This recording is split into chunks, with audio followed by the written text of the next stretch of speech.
Why Bones Season 4's controversial scene still shocks today.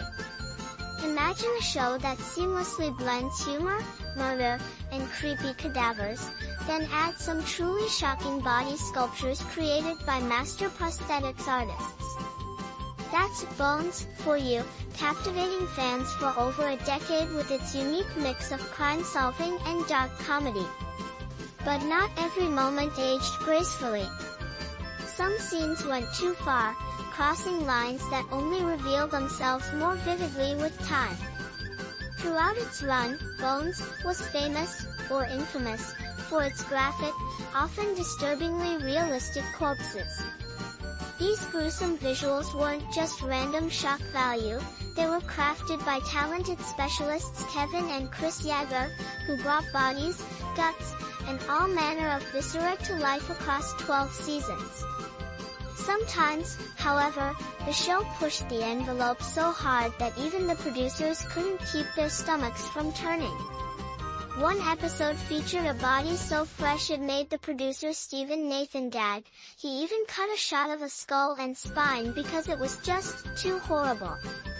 That gives you a sense of how carefully they considered corpse freshness, something that became a key part of the production process.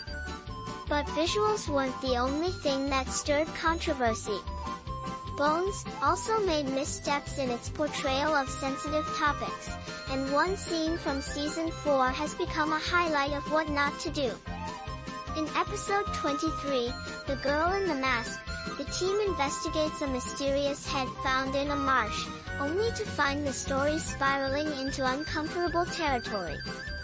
In this episode, Dr. Haru Tanaka, played by Ally Maki, encounters the forensic team and appears quite androgynous, so much so that Angela, one of the main characters, admits she can't tell if they're a man or a woman. What follows is a debate amongst the team. Some insist Haru is female, others say male, while Sweets advises that it really doesn't matter. Sounds typical, right?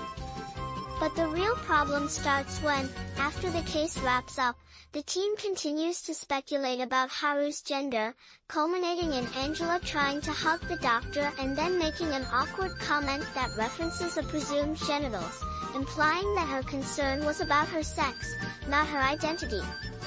Looking back, this scene feels tone-deaf, especially given today's conversations around gender identity. In 2009, the concept of non-binary or gender non-conforming people wasn't part of mainstream TV conversations. The episode, and that joke, come across as a misguided attempt at humor that unfortunately reinforces stereotypes and discomfort around gender diversity. Rewatching this episode years later, viewers, many of whom expressed their surprise and irritation on Reddit, noticed how painfully insensitive it still is.